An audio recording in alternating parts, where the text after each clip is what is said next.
नमस्कार दोस्तों, मैं हूं आद्या और स्वागत है आप सभी का सिविल्स डेली के यूट्यूब चैनल पर। दोस्तों, आज जो टॉपिक हम डिस्कस करने जा रहे हैं that is reservation in public employment, जो कि आमतौर पर एक बहुत ही इंपॉर्टेंट टॉपिक माना जाता है और इसका जो सीधे इसके जो क्वेश्चंस आते हैं वो हमसे मेंस एग्जामिनेशन में एज वेल एज जीएस के साथ साथ कई बार एसए में भी पूछे जा चुके हैं। बट दैट डजंट मीन कि रिजर्वेशन से क्वेश्चन प्रीलिम्स में नहीं आए हैं। रिजर्वेशन से अगर मैं आपको याद दिला दूं तो जो क्वेश्चंस प्रीलिम्स में अक्सर पूछे हैं, तो आपने एक कमीशन का नाम सुना होगा, मंडल कमीशन, राइट। तो कई बार इस टाइप के क्वेश्चंस हमें prelims, mains as well as कई बार इंटरव्यू का तो खैर फेवरेट टॉपिक है, ये इंटरव्यू में पूछा जाता है यूपीएससी में, राइट। तो आज हम जा रहे हैं डिस्कस करने रिजर्वेशन इन पब्लिक एम्प्लॉयमेंट और उससे जुड़े जो भी की इवेंट्स या मेजर इवेंट्स हुए हैं उनको हम देखेंगे। कौन कौन से जजमेंट्स हैं, कौन कौन सी अमेंडमेंट्स आई हैं रिजर्वेशन को लेकर के, उनको हम आज जानेंगे। ठीक है, तो चलिए शुरू करते हैं आज का सेशन। जानते हैं, समझते हैं रिजर्वेशन इन पब्लिक एम्प्लॉयमेंट के पूरे फंडे को और उसके साथ साथ उससे जुड़े सभी की इवेंट्स के बारे में।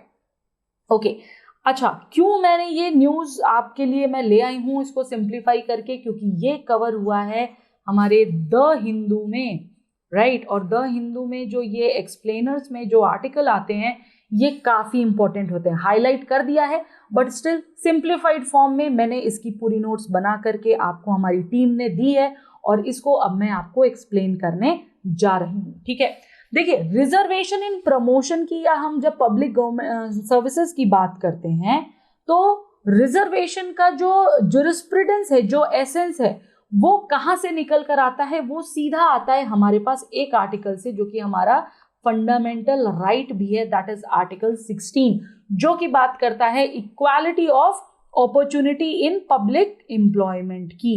ठीक है, तो यहां से एसेंस निकलता है रिजर्वेशन का 16 क्लॉज 1 से।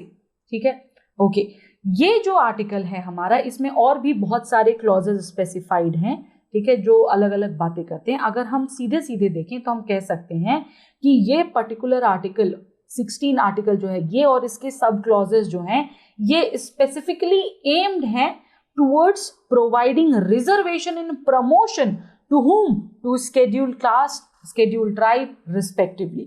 ठीक है, और 16(4) और 16(4)A रिस्पेक्टिवली इनके बारे में बात करते हैं। ओके, अच्छा, ये जो आर्टिकल्स हैं ये एक डिस्क्रिशन भी लाते हैं ऑन द गवर्नमेंट, जिसमें कि वो कंसीडर करते हैं रिजर्वेशन प्रोवाइड जो करना है वो किस आधार पे करना है। तो वो जो आधार है हमारा, जो स्तंभ है, वो है socially and educationally backward sections of the society. तो ये याद रखिएगा, this is the pillar, this is the essence जहां जिसके बेसिस पर रिजर्वेशन प्रोवाइड किया जाता है। M I clear? राइट, चलिए आगे चलते हैं और इससे जुड़ी कुछ जानकारियां हम जानेंगे कि मुद्दा ये उठता है कि भाई जो रिजर्वेशन है, क्या रिजर्वेशन फंडामेंटल राइट्स है? अगर आर्टिकल 16 से आ रहा है या हम कहीं कि आर्टिकल 16 क्लॉज 4 और क्लॉज 4A से आ रहा है, तो क्या रिजर्वेशन एक फंडामेंटल राइट है? ये मुद्दा उठता है। ठीक है, तो देखिए, कई बार ये चीज क्लियर की गई है, सुप्रीम कोर्ट ने भी ये चीज टाइम एंड अगेन क्लियर की है related to reservation, that reservation is not a fundamental right. ठीक है, और जो हमारे ये आर्टिकल्स हैं इनमें जो प्रमोशन के लिए दिया गया, रिजर्वेशन ऑन प्रमोशन के लिए जो दिया गया है, there is no fundamental right given regarding reservation और प्रमोशन। ठीक है, ये चीज क्लियरली किसने बताई है हमें? ये हमें क्लियरली बताई है सुप्रीम कोर्ट ने। ठीक है, जो हमारी टॉप मोस्ट कोर्ट है हमारे देश की।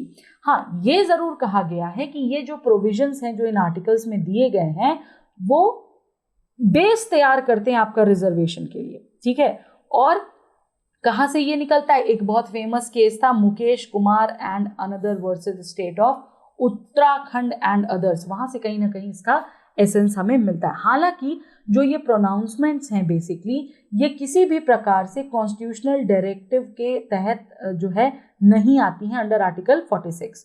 आर्टिकल 46 क्या है? ठीक है, अब देखिए, अब आर्टिकल 46 की बात हुई है तो मैं आपको बता दूं कि जो हमारा आर्टिकल 46 है वो क्या करता है, वो मैंडेट देता है कि स्टेट, कोई भी जो स्टेट है हमारा, स्टेट की डेफिनेशन आपको पता होगी, तो स्टेट जो है वो प्रमोट कर सकता है स्पेशल केयर के साथ educational and economic interest of weaker section, ठीक है, जो weaker section of the society हैं उनके एजुकेशन और इकोनॉमिक इंटरेस्ट को केटर करना कहां पर दिया है, आर्टिकल 46। जरा मुझे एक चीज बताइए, ये जो आर्टिकल 46 है ये क्या है, ये डीपीएसपी है या फिर ये आपका फंडामेंटल ड्यूटीज है या फंडामेंटल राइट्स है? जरा एक क्विक रिवीजन कर लेते हैं, प्रीलिम्स आने वाला है वैसे भी, राइट? तो क्या है आर्टिकल 46, ये आपको मुझे जरा कमेंट करके पॉज करिए वीडियो और यहीं पे कमेंट करके बता दीजिए। अच्छा, आगे चलेंगे, हम समझेंगे कि जो ये प्रोविजंस लाई जाती हैं, जो ये प्रोविजंस लेकर आया जाता है रिजर्वेशन के रिगार्डिंग, इनका जो रिजल्ट है ये किस चीज में रिजल्टेंट होता है। तो देखिए, ये जो आपके जो मुद्दे हैं जिस पर हम बात कर रहे हैं, वेदर इट इज आर्टिकल 46 जहां पर वीकर सेक्शन की बेटरमेंट की बात की गई है, या आर्टिकल 16(4), यहां से एक चीज सिर्फ बाहर निकलती है और that is affirmative action in public employment. I hope ये क्लियर होगा। अच्छा, रिजर्वेशन में जो है दो चीजें आती हैं, एक फॉर स्टेटमेंट और एक अगेंस्ट स्टेटमेंट, ठीक है। जो हमारी सुप्रीम कोर्ट है उसमें जो आर्ग्यूमेंट्स दिए गए हैं, तो फॉर के लिए जो आर्ग्यूमेंट दिया गया है वो ये है कि once a caste was included in the schedule and a presidential order was issued, there was no need for fresh adjudication of their backwardness as mandated by 2016 Nagaraj judgment. अभी हम जानेंगे नागराज जजमेंट क्या है, ठीक है, इसको हम भी डिटेल में देखेंगे। अगेंस्ट रिजर्वेशन में सुप्रीम कोर्ट में जो आर्ग्यूमेंट दिए गए थे वो कहा गया था कि certain individuals among SC/STs who have moved up and gone beyond backwardness should not be given reservation in promotion। तो यहां पर मुद्दा उठ गया है प्रमोशन का। अब पब्लिक एम्प्लॉयमेंट से मुद्दा आ गया है पब्लिक एम्प्लॉयमेंट में प्रमोशन को लेकर के, और ये एक बहुत लंबी लड़ाई है, ठीक है। तो चलिए जानते हैं और समझते हैं कि क्या क्या वो मेजर इवेंट्स हुए अब तक रिजर्वेशन को लेकर के, क्या क्या केसेस आए, कौन कौन से जजमेंट आए, कौन कौन सी अमेंडमेंट्स आई। तो अगर आप ये स्क्रीन पर देख रहे हो तो ये कुल 7 मेजर इवेंट्स हैं, ठीक है। मंडल कमीशन से शुरुआत होती है, Indira Sawhney judgment, constitutional amendment 77 number की, then M Nagaraj case, then Jarnail Singh, then constitution 103rd amendment. ये तो कई बार जो है स्टेट एग्जाम्स में भी पूछता है, ठीक है, स्टेट पीएससी का ये फेवरेट क्वेश्चन है। And last but not the least, जो रिसेंटली हुआ है 2021 में, doctor Jaishri Laxman Rao Patil versus chief minister 2021। जरा वीडियो पॉज करिए और बताइए ये किस उस पर था, ये जजमेंट जो है इसकी टॉपिक क्या थी। हम लोग इसको जानेंगे, समझेंगे भी इस पूरे केस को क्या था ये, लेकिन जरा सा पॉज करके बताइए, देखो मैं आप करंट अफेयर से कितने कनेक्टेड हैं, ठीक है, क्योंकि current affairs is the basic of UPSC prelims exam, जो कि आपका इस कमिंग संडे को होने वाला है, ठीक है। चलिए जानते हैं और समझते हैं, लेकिन उससे पहले एक छोटी सी इंफॉर्मेशन आपके लिए है, वो ये कि यूपीएससी आईएएस 2023 का जो बेस्ट प्रोग्राम है, हमारा ultimate assessment programme, UAP programme, जो स्टूडेंट्स का फेवरेट है, ये शुरू होने वाला है बहुत ही जल्द। लेकिन अगर आप इसको विद अ डिस्काउंट एक्सेस करना चाहते हैं तो आप, मेरा नाम और मेरा ये कोड है आद्या15, इसको यूज करके आप लगभग 15% अपने बजट से सेव कर सकते हो, और ये ऑफर 4 जून 2022 तक वैलिड है। करना क्या है, करना कुछ नहीं है, सिर्फ और सिर्फ आपको, पार्थ सर हैं ये जिनकी इमेज बनी है, पार्थ सर का ये ईमेल आईडी है parth@civilsdaily.com। यहाँ पर जाकर आपको सिर्फ और सिर्फ एक मेल करना है, दैट्स इट। और यहाँ पर इनका नंबर दिया हुआ है, अगर आपको कुछ कंफ्यूजन है तो आप इनसे डायरेक्ट बात करके भी आगे प्रोसेस कर सकते हैं। बट हाँ, करिएगा जरूर, मौका अच्छा है अगर आप 2023 के लिए प्रिपेयर करना। बाय द वे, मैंने ये भी सुना है कि आज, दैट इज मंडे, आज आने वाला है यूपीएससी रिजल्ट। तो अगर आप में से किसी का भी हो तो बहुत बहुत शुभकामनाएं, लेकिन अगर नहीं होता है तो निराश नहीं होना है, जंग अभी जारी है, ठीक है। चलिए चलते हैं और समझते हैं एक एक करके हम सारे मेजर इवेंट्स को। जो सबसे पहला इवेंट है दैट इज मंडल कमीशन। कई बार, एक बार नहीं, 2 बार नहीं, कई बार, अनगिनत बार मंडल कमीशन से डायरेक्ट क्वेश्चन आया है। कहां पर? यूपीएससी प्रीलिम्स में। तो इसको जरा ध्यान से देख लीजिएगा। पहली चीज तो ये किससे रिलेटेड था, ये एम्प्लॉयमेंट से रिलेटेड था, और ये यहाँ पर बात की गई किसकी, socially and educationally backward classes commission के नाम से भी ये जाना जाता था, ठीक है। और यहाँ पर मंडल कमीशन में जो मुख्य चीज आई वो थी हमारी ओबीसीज को लेकर के, एक नया सेक्शन जो है उसके लिए रिकमेंडेशन की गई थी। और इस बेसिस पर जो ये रिकमेंडेशन है, यहाँ पर आता है सेकेंड बैकवर्ड क्लास कमीशन, जिसको कि बीपी मंडल के तहत की नेतृत्व में वो किया गया था, कॉन्स्टिट्यूट किया गया था। ठीक है, मंडल कमीशन कब आया? 1980s में या 1979 भी आप कह सकते हैं। जनता पार्टी द्वारा जो है इसकी स्टैब्लिशमेंट हुई थी, लेकिन स्टैब्लिशमेंट हुई थी SEBC की। ठीक है, मंडल कमीशन कब आया? 1980 में। तो डेट याद रखिएगा, कई बार मैच द फॉलोइंग में भी पूछता है। ठीक है, मंडल कमीशन के द्वारा जो 27% रिजर्वेशन मिलता है ओबीसी को, वो दिया जाता है in central services and public sector undertakings में। ये जो है ये ओवर था और ज्यादा भी था from the existing 22.5% reservation for SC/STs। ठीक है, और इसके अलावा ये इंप्लीमेंट किया गया किसके द्वारा? VP सिंह गवर्नमेंट के द्वारा इन 1990। तो मंडल कमीशन काफी इंपॉर्टेंट है, इसको गो थ्रू कर लीजिएगा। ओके, आगे चलते हैं। नेक्स्ट हमारा जो इंपॉर्टेंट केस था मंडल कमीशन के बाद, वो था इंदिरा स्वाने जजमेंट। 1992 में ये जजमेंट आई थी और 9 जजेस की बेंच थी इसमें, जिसका नेतृत्व कर रहे थे CJI यानी chief justice of India MH Kania. और उन्होंने यहाँ पर अपहेल्ड की थी कॉन्स्टिट्यूशनैलिटी ऑफ 27% ऑफ रिजर्वेशन, जो कि कहां से आई थी? कमेंट करके बताइए, अभी जस्ट बताया मैंने, कहां से आया था 27% कमीशन, 27% रिजर्वेशन वाली चीज किस कमीशन से आई थी? कमेंट करके बताइए।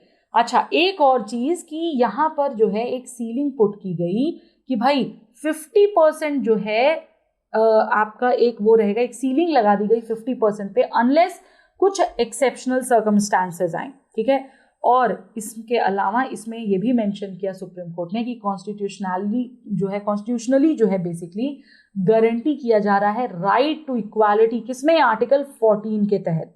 जबकि आर्टिकल 16(1) जो कि फंडामेंटल राइट है और 16(4) ये दोनों इनेबल करते हैं provisions and not an exception, but still reservation is not a fundamental right. ये चीज ध्यान रखनी है आपको। ठीक है, ये इसकी केस हिस्ट्री है, इसको एक बार गो थ्रू कर लीजिएगा। ओके, अच्छा चलिए आगे चलते हैं नेक्स्ट केस पर, जो कि हमारी एक अमेंडमेंट थी जिसका नाम था 77th अमेंडमेंट। रिसेंट वाली कौन सी थी? रिजर्वेशन से रिलेटेड 103। ओके, और ये है 77th amendment. Indira Svane case में जब सुप्रीम कोर्ट ने हेल्ड किया कि आर्टिकल 16(4) जो है इंडियन कॉन्स्टिट्यूशन का, वो ऑथराइज नहीं करता रिजर्वेशन को in the matter of promotions. हालांकि क्या हुआ, जो जजमेंट था वो किसी भी तरीके से अफेक्ट नहीं कर रहा था उन प्रमोशंस को जो कि ऑलरेडी हो चुके थे। ठीक है, इसलिए by the constitution 77th amendment लाई गई, 77th अमेंडमेंट एक्ट 1995 लाया गया, जिसमें आर्टिकल 16(4)(a) इंसर्ट किया गया, जिसका एम था to provide for the state for making any provisions for reservation in matters of promotion to any class, any post. ठीक है, in the services under the state, बस वो स्टेट के तहत होनी चाहिए। अच्छा, ये सारी चीजें फेवर में थी किसके? SC/ST के। ओके, और स्टेट के ओपिनियन में they were not adequately represented in the services under the state. ये चीज तो हमेशा से बैकलॉग रहा है। आगे चलकर 2 और अमेंडमेंट्स आई जिनके तहत ये लाया गया कि भाई, पहली अमेंडमेंट थी टू एंश्योर कॉन्सिक्वेंशियल सीनियरिटी को लेकर के, और दूसरी आई to secure and carry forward unfilled vacancies of the year. ठीक है, तो ये 2 मुख्य चीजें हुई हमारी 77th अमेंडमेंट में, इसको याद रखना है। आगे चलेंगे, नागराज केस पर हम आएंगे। एम नागराज केस जो कि 2006 में आया था। अच्छा देखिए, ये पूरा स्टोरी मैप आपको मैंने यहाँ पर दे दिया है। 1992 में इंदिरा स्वाने केस आया, 2006 में एम नागराज आया, 2012 में यूपीए गवर्नमेंट ने इंट्रोड्यूस किया कॉन्स्टिट्यूशन का 117th अमेंडमेंट बिल। ठीक है, 2018 में 5 मेंबर की सुप्रीम कोर्ट बेंच ने कहा कि reservation in promotion could be implemented with creamy layer execution principle for SC/ST। Okay, तो ये कुछ स्टोरीज हैं बैकवर्ड की, इसको ध्यान में रखना है आपको। एम नागराज केस पे आते हैं। ये एक 5 जज बेंच थी सुप्रीम कोर्ट की।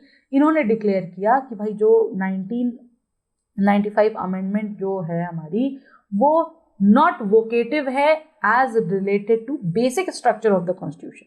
बेसिक स्ट्रक्चर आपको पता है, सब कुछ ऑल्टर किया जा सकता है, but basic structure of the constitution alter नहीं किया जा सकता।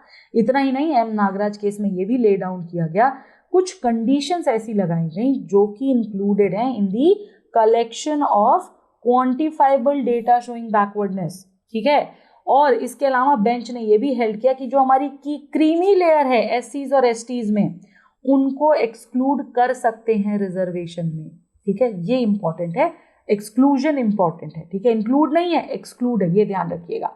आगे चलकर एक नेक्स्ट जो हमारा आया वो था जर्नैल सिंह वर्सेस लक्ष्मी नारायण गुप्ता 2018 में। ये जो है ये पूरा जो केस है ये ऑथर किया गया बाय जस्टिस रोहिंटन नरीमन ने, और उन्होंने यहाँ पे एक बड़ा क्रिटिकल टर्न दिखाया विद रिलेशन टू रिजर्वेशन के ज्यूरिस्प्रूडेंस को लेकर के। इस केस में कॉन्स्टिट्यूशनल बेंच जो है सुप्रीम कोर्ट की, उनको बुलाया गया और उनको एग्जामिन करने को कहा गया विजडम ऑफ 2006 जजमेंट को। ये जो पूरा टास्क था एग्जामिन कर रहा था जो कि constitutionally recognise socio economic backwardness of SC STs. ठीक है, यहाँ पर किसकी बैकवर्डनेस हो रही है? एससी और एसटीज की हो रही है। और यहाँ पर यह भी कंटेंडेड किया गया कि जो रिक्वायरमेंट है जिसके तहत की क्रीमी लेयर को हम आइडेंटिफाई करेंगे एससी एसटीज में, वो कहाँ से आई? वो आई fell foul of Indira Sawhney decision की, कहीं ना कहीं उसका रिलेशन वहां से है। जो कॉन्स्टिट्यूशन बेंच थी हमारी वो इनवैलिडेट करती है requirement to collect quantifiable data in relation to SC STs. ठीक है, और अपहेल्ड क्या करती है? Principle of applicability of creamy layer, कि भाई एससी एसटी को दो रिजर्वेशन बट क्रीमी लेयर को मत दो, जो कि बहुत अच्छी चीज है। ठीक है, ये चीजें हैं। नेक्स्ट आगे चलकर जो 2019 में आया, जो कई बार एग्जाम में भी पूछा जाता है, स्पेशली स्टेट की जब हम बात करते हैं, स्टेट पीएससी की जब बात करते हैं, तो यहाँ पर ये क्वेश्चन अक्सर पूछा जाता है, डायरेक्ट क्वेश्चन आता है कि 103rd अमेंडमेंट एक्ट किससे रिलेटेड थी? तो 103rd अमेंडमेंट एक्ट रिलेटेड थी ईडब्ल्यूएस रिजर्वेशन से, जो कि पहले आ जानी चाहिए थी बट काफी लेट आई। ठीक है, और इसमें क्या क्या चीजें हुई देखिए, करंटली ये जो हमारी अमेंडमेंट थी इसको चैलेंज भी कर दिया गया सुप्रीम कोर्ट में। ठीक है, और ये कॉन्स्टिट्यूशनल बेंच के अंदर इसको डिस्कस भी किया जा रहा है। अच्छा, एक क्रिटिकल माइलस्टोन यहाँ पर आता है जो कि इंक्लूड करता है इकोनॉमिक बैकवर्डनेस को विदाउट सोशल बैकवर्डनेस। ठीक है, जो कि टाइम टू टाइम देखी जा रही। भाई उनको भी तो रिजर्वेशन मिलना चाहिए जो इकोनॉमिकली वीक हैं बट सोशली वीक नहीं है, मतलब यानी कि बैकवर्ड नहीं है but they are economically weak, तो उनको भी मदद मिलनी चाहिए। और अगर आप ये इमेज देख रहे हो तो इसमें तमाम अमेंडमेंट्स लिखी हुई हैं जो कि भारत में लाई गई हैं, जिसमें से कि इंपॉर्टेंट है 2009 वाली 103rd अमेंडमेंट। ठीक है, तो इसको जरा एक बार सारी अमेंडमेंट्स को गो थ्रू कर लीजिएगा, प्रीलिम्स के लिए काफी इंपॉर्टेंट है, अमेंडमेंट्स पूछता है। ओके, चलिए आगे चलते हैं और रीसेंट उस पर आते हैं 2021 वाली चीज को। मैंने आपसे एक क्वेश्चन भी पूछा था कि ये किससे रिलेटेड है, अगर आपको नहीं पता तो मैं बता दूं। रिसेंटली महाराष्ट्र में मराठास रिजर्वेशन को लेकर के कुछ बवाल हुआ था, ये उससे रिलेटेड है। देखिए, इंदिरा स्वानी रूलिंग के बाद भी देयर हैव बीन अटेम्प्ट, बहुत सारे स्टेट्स के कई पार्ट्स में अटेम्प्ट हुए हैं to breach the rule by way of expanding the reservation coverage. ठीक है, और महाराष्ट्र जो है वो सोशली और एडुकेशनली बैकवर्ड क्लास एक्ट जो है उसकी, महाराष्ट्र की एक्ट 2018, इसमें मराठा रिजर्वेशन लॉ की बात की गई है और ये सीधा चैलेंज किया गया है बिफोर सुप्रीम कोर्ट। ठीक है, ये केस जो है इसे रेफर किया गया था टू अ बेंच ऑफ 5 जजेस, जो कि क्वेश्चन करेंगे कि whether 1992 judgment needs a relook. Interesting बात है यहाँ पर कि जो सुप्रीम कोर्ट है उन्होंने अफर्म किया है कि जो इंदिरा स्वाने केस था और स्ट्रक डाउन किया है सेक्शन 41A को और 41B को of the Indira Svane act, जो कि प्रोवाइड करता है क्या? ये प्रोवाइड करता है हमारा 12% reservation for Marathas in educational institutions and 13% reservation in public employment, यानी सिर्फ मराठियों को जो महाराष्ट्र के रहने वाले हैं या वहाँ के निवासी हैं, सिर्फ उनको रिजर्वेशन दे रहा, तो उसको जो है स्ट्रक डाउन कर दिया गया है। तो ये दोस्तों कुछ इंपॉर्टेंट, इनफैक्ट मैं कहूँगी बहुत इंपॉर्टेंट केसेस और जजमेंट्स और अमेंडमेंट्स थे related to reservation. I hope आपको समझ आया होगा। फिर भी अगर कहीं कुछ कंफ्यूजन है तो कमेंट करके पूछिए, हम जरूर कोशिश करेंगे आपको ये क्लियर करने की। प्रीलिम्स आने ही वाला है, लग जाइए, आखिरी हफ्ता है, नया कुछ मत उठाइए, सिर्फ प्रैक्टिस करिए, रिवीजन करिए और मेरी शुभकामनाएं आप सभी के साथ है। इसी के साथ आज के लिए इतना ही, अगले सेशन में फिर मिलते हैं, तब तक के लिए धन्यवाद, नमस्कार, जय हिंद, जय भारत।